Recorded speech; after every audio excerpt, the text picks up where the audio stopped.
Hello, and welcome to another Ditch Witch Diaries. We are in the plants of Jupiter, and we are all set. So take it away, Raven. All right. So, herbs of Jupiter. I love this picture. Me too. I Ooh, think it's that's so cool beautiful. looking. Yeah, so cool. All right. So, starting with bilberry. Ooh, yeah. So Latin name is Vaccinium myrtillus. Folk names are whortleberry, wild blueberry, windberry, tackleberry, heidelberry. And then also, we're going to talk in a second about huckleberry. It's not technically like, well, I guess it could kind of be a folk name, but we'll talk about it. And then the parts used are the ripe fruit and the leaves typically. So huckleberry is, bilberry is one of two plants that make up like huckleberry. So it's a name used in North America for a bunch of different plants, but mostly like the vast majority is this Vaccinium and Vaccinium, Glycica. Vaccinium. Vaccinium. There you go. Vaccinium. I was like, let me. Vaccinium. Should be like an X, but I think vaccinium sounds good. Like So a vaccine. I was like, it starts yeah, with like, vaccine. yeah, Nice. Vaccinium. There you go. So it can be called a huckleberry, but that's not like the only plant that would qualify as huckleberry. It is not the same as blueberry. I find so often on places online, and some books call it blueberry. It's not. It's a European blueberry. Sometimes it can be called European blueberry, but it's different from the American blueberry. So the American blueberry is actually a hybrid of like two plants, and this is not. It's pretty much like its own thing. It's a wild. So bilberry is wild, native mostly to the foresty areas of Northern Europe. It is very difficult to cultivate, which is why most of the time most people, if they want bilberry, they don't try to grow it themselves. They just go out and pick wild ones. So this is blueberry, this is bilberry. So bilberry is much darker, but also blueberry, if you look at the bottom, has this kind of like star shape, and bilberry is round. And then this is the inside. So this is blueberry, and then this is bilberry, very much Very darker. different. Yeah. So bilberry is much higher in anthocyanins, which gives it a lot of different things, which this is why it makes the flesh darker. It also makes the inside darker. It tastes similar to blueberry, but blueberry has been said to taste like a watered down bilberry. So it's similar, but stronger in taste. And it has 4 times the antioxidant levels of blueberry. Ooh. Yeah, good stuff. So this is just food that it's very, very, very commonly used in food. So in France and Italy, it's used as a base for liquors and for sherbets. In Brittany, it's used in crepes.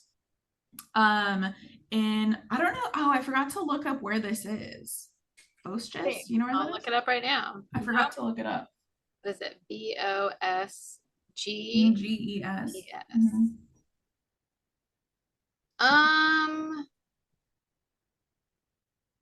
It's okay. So the Vosges are a range of medium mountains in eastern France near the border Okay. of Germany. Oh, interesting. Okay. Yeah. So they commonly use it in a bilberry tart, which is like a very traditional dessert. In Romania, it's used as a base for a liquor called, I don't even know how you would pronounce that, but Affinata? affinata. I don't know. Yeah. In a lot of the Nordic countries, it's used in jams and also in bilberry pie, which I give you like the names. I'm not even going to try to pronounce those. And then this other thing that I'm not going to try to pronounce, but it's basically a bilberry soup, and it can either be served hot or cold. Blabber sopa. Yeah. I have no idea what, I don't Oh, know I what have like no the idea. umlaut and the little circle imply as far as pronunciation. Yeah. The umlaut kind of gives it like a bit of a ooh sound, at least in German, but I Blabur don't know. Yeah. sopa. Blabur. Something weird. SOPA makes sense. And Maybe. then in Iceland, it's often eaten with skyr, which I know that's not how you say that. I've heard that pronounced before, but I can't remember. Skyr. It's skyr or something, which is basically like, it's kind of like your yogurt. It's like their yogurt. And then in Poland, Sour it's though. off It's freaking sour as hell. super sour. Yeah. Jeez, It's Louise, more like it's hard for me. It's hard. yeah, it's more like kind of like, yeah, sour cream and like crema mixed together, I guess. Then in Poland, they eat them. They basically kind of just like get them wet or moist, or they'll mash them up and rub the other ones, and then cover them in sugar and eat them like that. Or they'll use it as a filling in this like bread or this bun, known as a Yago Zykanka. Yanka? Yeah. Yanka. Yagotsiganka. Yeah, something. That's quite a word. Oh, I misspelled that. But and then they also use it in jams, and it's supposed to really help with diarrhea. And then they can also eat it mixed with like a sour cream, kind of like we just mentioned above, and use that in like a sauce for rice or pasta for a light like meal is what that says.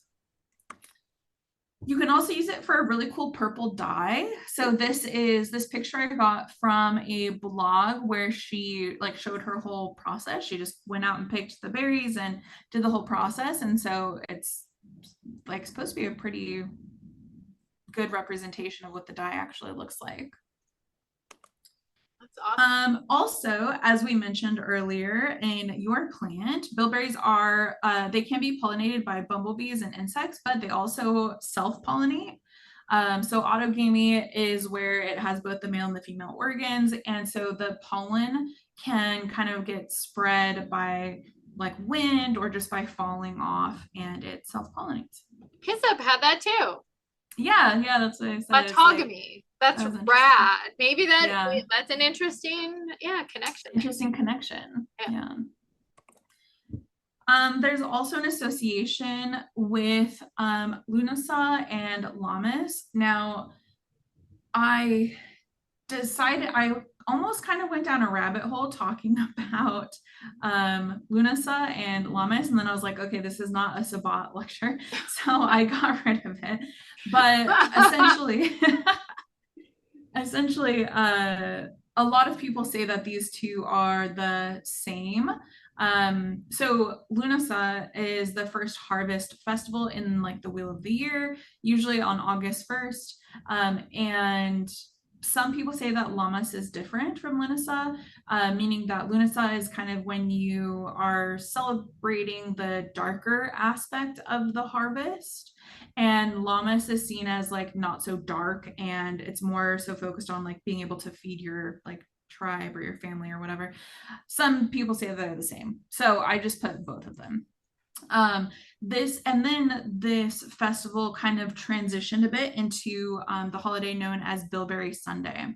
So before it transitioned into Bilberry Sunday, when we're talking about Lammas or Lunasa, typically what you would do is you would cut the first corn. So like the very, very first thing that you would harvest would be corn, and you would take that first corn and you would offer it to whatever deity that group worshipped or worked with, and then they would go to the highest place and bury the corn, and that's supposed to lead to like a very abundant harvest, and also like the sacrifice.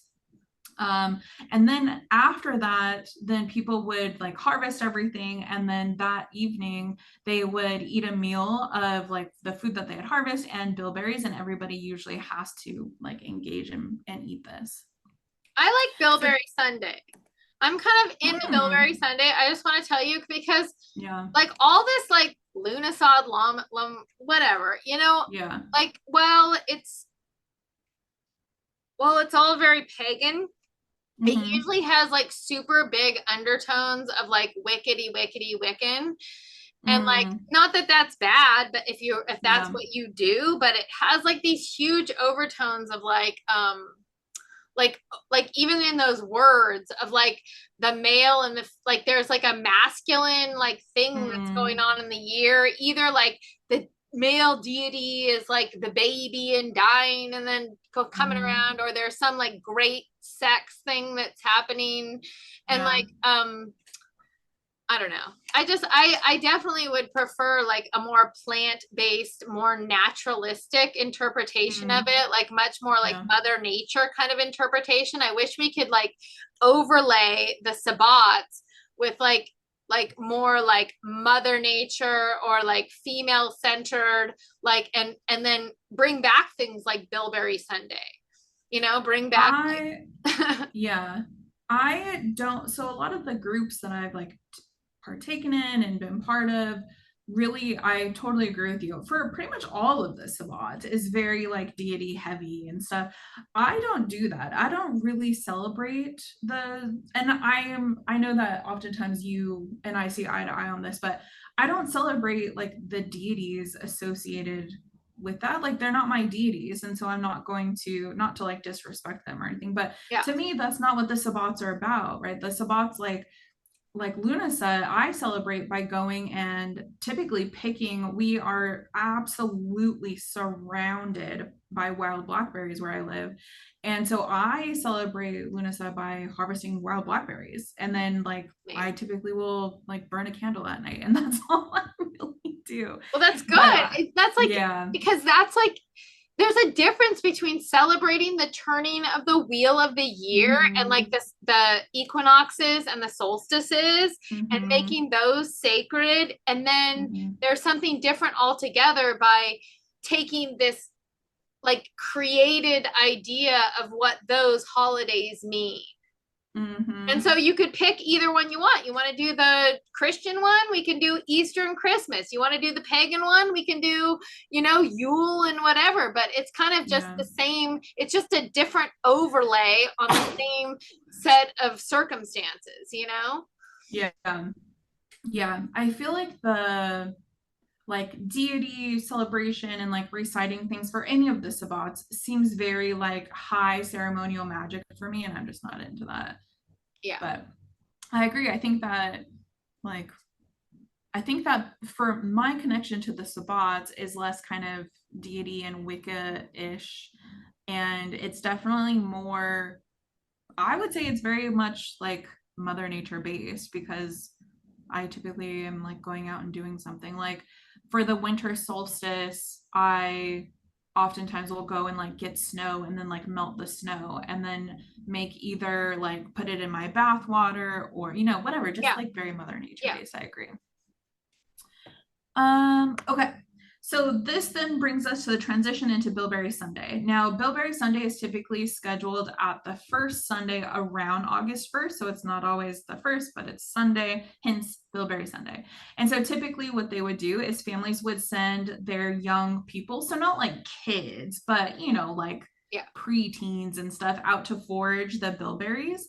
And the bilberries were not like super scarce, but you had to kind of go hunting for them. And so it would take all day to fill their baskets of the bilberries. And so I'm going to call them kids, even though they weren't children, Yeah. but the kids would then take that day because they're expected to be out all day. So while they're foraging, it would be kind of like a courting time where like boys and girls would find each other. And oftentimes this is like when a relationship would start or people would get their first kiss and stuff. And then so after they, or by the end of the day, essentially, once they had filled their baskets of bilberries, they would go home. They would kind of, you know, shower because they were dirty from picking them, do some stuff. They would also bake little bilberry cakes. And then that, when people were heading home, that was a big time for gossip because you would like look around and see who was walking together and who wasn't. And then after they went home, they cleaned up, they baked the cakes. Then they typically would do the bilberry dance. So everybody would get back together and celebrate with food and dancing. And then girls would go up to their like crushes and give them a fresh bilberry cake. I love So it's that. Bilberry Sunday. That's so cute. Yeah, I like I'm Bilberry Sunday a lot. yeah, it's very cute. You have Blackberry Sunday. Oh, Blackberry Sunday. Yeah. I just realized this got kind of cut off, but Uh-oh. that's okay. So here, I'll have to move it down maybe. I'll move it down. Okay. So this is the story of like the name of Bilberry. So King Onimaus of Pisa he was given a prophecy. He was foretold that one day he would be killed by his son-in-law. And so he said, well, not on my watch. And so anytime that somebody wanted to marry his daughter, then the king would challenge them to a race, like a chariot race. And if the king won, then he would kill that suitor. And if the suitor won, then he got to marry the king's daughter. And so a lot of people tried this and died. And everybody was talking about how the king could not be defeated because it was a horse chariot. And the horses were said to have been given to him by the god Ares. And so there's no way that he would ever lose. Then we have Pelops, and I don't know if I'm saying that right, but the princess fell in love with him immediately, and he fell in love with her immediately. And she wanted to marry him, but she was afraid of him losing the race and then dying. So she went to her father's servant, Myrtillus, and asked him to sabotage her father's chariot by swapping I messed up the parentheses there, but he would swap the like what the lynch pins, Yeah. basically like the things associated with the wheels of the king's chariot with beeswax ones. And so he did, because he was in love with her secretly. And so then the next day the king's chariot flipped over, and so then the suitor beat him pretty easily. And because of the flip, the king was dying. And so he said with his dying breath that he wanted to be avenged. And so then the suitor essentially throws Myrtillus into the sea to kill him, because him and the princess were the only ones who knew what happened. And so to keep him from talking, and then Hermes turns him into a bilberry shrub. Oh, interesting. Yeah, interesting little one. So when we're talking about the language of the flowers, bilberry represents treachery because of that as well. Ah. Yeah. So medicinally, it is an anti-inflammatory, antioxidant, a diuretic. And then in one of the books, I can't remember which one, it just said that it was good for digestion because it basically increases the stomach mucus. And I know that there's a medicinal term. I don't think it's stomachic though, right? Maybe. I think that is. Let's see, hold on. Is it? Let's see what I looked it up. I tried to look at like what medicinal term like increases stomach mucus, but I just kept getting ways of clearing stomach mucus. this is. Just it. A stomachic just is, it assists the digestion or promoting the appetite or assisting digestion. So I don't know what. So maybe something like that. I don't know. So magical associations, couldn't find much. Planet Jupiter and Pluto. Couldn't find chakra, although it is very, very dark. And I very much kind of stand with color associations with the chakra. So potentially third eye, maybe throat. I would associate blueberry with throat, if like one of them would be, but definitely third eye. Element water. And then sign and tarot, couldn't find anything on it. And then just kind of in general, it's often used in protection, endurance, and luck. But I could not find much on magical stuff for bilberry. Lots for blueberry, and it's probably pretty similar. And lots for like raspberries, but not much for bilberry. I also looked at huckleberry just to like see if anything popped up, and I couldn't really find much on that either. But that's what we got. This was Bayrel, but that's all he said about it. Good. That's it. Okay. Exciting. Excellent. And we loved hearing about Bilberry, and the stories were great. I love Bilberry, and it gave me a lot to think about, like how I possibly want to change around like my thinking about sabbats and maybe construct some of my own sabbat things that like have to do with things like Bilberry Sunday, things like that that are fun and exciting Mm. that have to do with things that mean important things to me, like plants and Yay. Mother Earth. Anyway, I'm so excited that you joined us, and we will see you at the next Ditch Witch Diaries.